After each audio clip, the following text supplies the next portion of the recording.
ప్రపంచంలో దేనికి గ్యారంటీ లేదు, దానికి మాత్రమే ఉంది. మరణం తప్పదు ప్రతి ఒక్కరికి, నీకైనా నాకైనా. మనకంటే ముందు పోయినాం. మన ఆత్మలో ఎక్కడికో వెళ్ళిపోయి ఎక్కడో ఉంటామని కాదు. అది నిన్ను ఇక్కడి నుంచి తీసుకెళ్ళిపోయి ఎక్కడో పెట్టడం కాదు. అది మతం. నాకు నిజమైన తండ్రి కనిపిస్తాడు. నా నిజమైన తండ్రి దగ్గరికి వెళ్ళి నేను హత్తుకుంటాను. ఆయన నా కన్నుల ప్రతి బాష్ప బిందువును తుడిచేస్తాడు. That is what your god is doing. That is what your father is doing. ప్రపంచంలో దేనికి గ్యారంటీ లేదు, దానికి మాత్రమే ఉంది. మరణం తప్పదు ప్రతి ఒక్కరికి, నీకైనా నాకైనా, మనకంటే ముందు పోయిన వారికైనా మన తరువాత పోయేవారికైనా. మరణం తథ్యం. మరణం, death is the only guarantee in this world. దాన్ని మించిన గ్యారంటీ ఏది లేదు. కానీ దానికంటే బెటర్ గ్యారంటీ ఇంకొకటి ఉంది. అదేమిటి అనంటే, మా నాయన తన శరీరాన్ని నాటి 3 దినములైన తర్వాత బయటకు తీసి అంటున్నాడు, మరణమా నీ ముల్లెక్కడా అని పిలుస్తున్నాడు. ఈ రాత్రి నేను మీకు ఇచ్చేటటువంటి వాగ్దానం, ఆయన చేస్తున్నటువంటి వాగ్దానం, ఈ నిబంధన యొక్క సారాంశం, 5 రకాలుగా నేను చేసిన నిబంధనల యొక్క సారాంశం ఏమిటో తెలుసా? పునరుత్థానం, రూపాంతరము యొక్క చరమగీతం పునరుత్థానం. ఎప్పటికీ వాడిపోయినటువంటి శరీరాలు. ఆయన అలా వస్తాడు.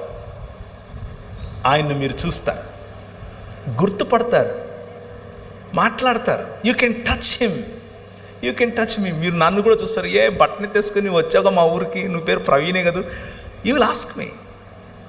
I will say yes yes, నేను అవునవును, ఏ బాగున్నావా అని అడుగుతాను నేను మిమ్మల్ని. This is going to happen. That is the hope that we have. క్రైస్తవులకి ఉన్నటువంటి హోప్, క్రైస్తవుడికి ఉన్నటువంటి నిరీక్షణ, మన ఆత్మలో ఎక్కడికో వెళ్ళిపోయి ఎక్కడో ఉంటామని కాదు. అది ప్లేటో చెప్పినటువంటి ఒక మిథాలజీ, ప్లేటో చెప్పినటువంటి ఫిలాసఫీ. ప్లేటో తరువాత నియో ప్లేటోనిజంగా మారింది.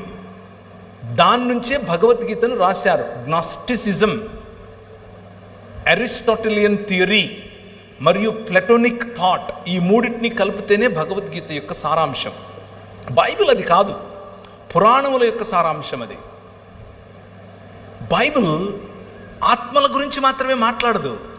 బైబిల్ నీ శరీరముతో కూడి సశరీరుడై తిరిగి లేచినటువంటి యేసు క్రీస్తు, మీ నాయన, అలాగే నువ్వు లేస్తావు, అలాగే నువ్వు బయటకు వస్తావు. ఇప్పుడున్న దానికంటే అందంగా. నాకు బహుశా కొంచెం వెంట్రుకలు ఎక్కువ వస్తాయి, నాకు బహుశా లొట్టపన్ను ఉండదు, నేను బహుశా ఇప్పుడులాగా కాకుండా అందంగా కనిపిస్తాను. ఇప్పుడు కేవలం నా భార్యకి అందంగా కనిపిస్తాను. That is you going to be your future. అది నీ ఫ్యూచర్. నీకు అర్థమవుతుందా మీ నాయన ఏం చేస్తున్నాడు? Now can you read Ephesians chapter, ఎఫెసీయులకు రాసిన పత్రిక 1వ అధ్యాయం 10వ వచనం. ఆయనకు ఒక సంకల్పం ఉంది. ఆ సంకల్పాన్ని మీకు గుర్తు చేయాలనుకుంటున్నాను. మీ నాన్న ఏం చేస్తున్నాడు అనేది మీకు గుర్తు చేసి ముగిస్తాను.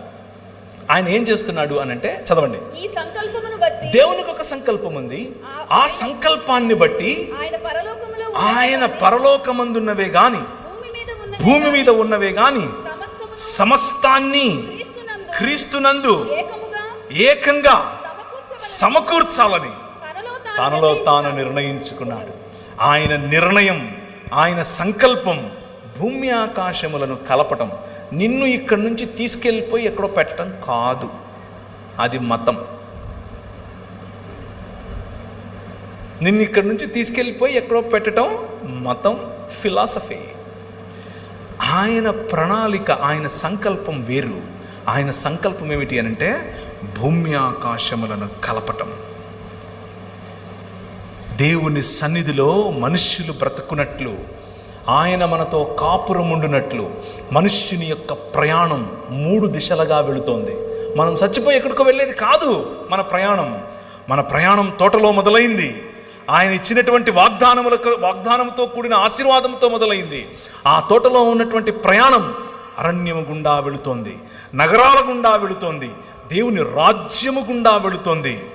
ఆ రాజ్యములో దేవుని సన్నిధి, ఆ రాజ్యములో దేవుని ఐక్యత, ఆ రాజ్యంలో మనుషులందరినీ ఐక్యపరిచేటటువంటి ఆయన చేసిన నిబంధన చివరకు దేవుని రాజ్యము సంపూర్ణముగా ఇంకొక నగరంగా మారబోతుంది. ఏంటా నగరం? తన భర్త కొరకు అలంకరింపబడినటువంటి పెండ్లి కుమార్తె వలె నూతన యెరూషలేము అలంకరింపబడి భూమి మీదికి దిగి రాబోతోంది. ఆ నగరంలో మనం నివాసం చేయబోతున్నాం. ఆ నగరంలో దేవుడు మనతో కాపురం ఉండబోతున్నాడు. ఆయన సన్నిధిలో, ఆయన ముఖ కాంతిలో మనం ఉండబోతున్నాం. భూమి ఆకాశములు ఐక్యపరచబడి నూతనాకాశము నూతన భూమి అనేటటువంటి దేవుని నూతన సృష్టిలో మనం ఉండబోతున్నాం. ఇది మన ముందు నడిచిన వారు, మనకు వాక్యోపదేశం చేసిన వారు నేర్పినటువంటి సత్యం. అర్థమవుతుందా? The reality, the truth of Bible is God coming and dwelling with us. దేవుడు వచ్చి మన మధ్య నివాసం చేయటం, మనం ఇక్కడి నుంచి ఎక్కడికో వెళ్ళిపోవటం కాదు. దేవుడు వచ్చి మన మధ్య నివాసం చేస్తాడు. ఆ నూతన సృష్టిలో తండ్రి లేని నువ్వు తండ్రిని కనుగొంటావు. హల్లెలూయా. నాకు నిజమైన తండ్రి కనిపిస్తాడు. నా నిజమైన తండ్రి దగ్గరికి వెళ్ళి నేను హత్తుకుంటాను. ఆయన నా కన్నుల ప్రతి బాష్ప బిందువును తుడిచేస్తాడు. That is what your God is doing. That is what your father is doing. నీ తండ్రి చేసేటటువంటి పని అది.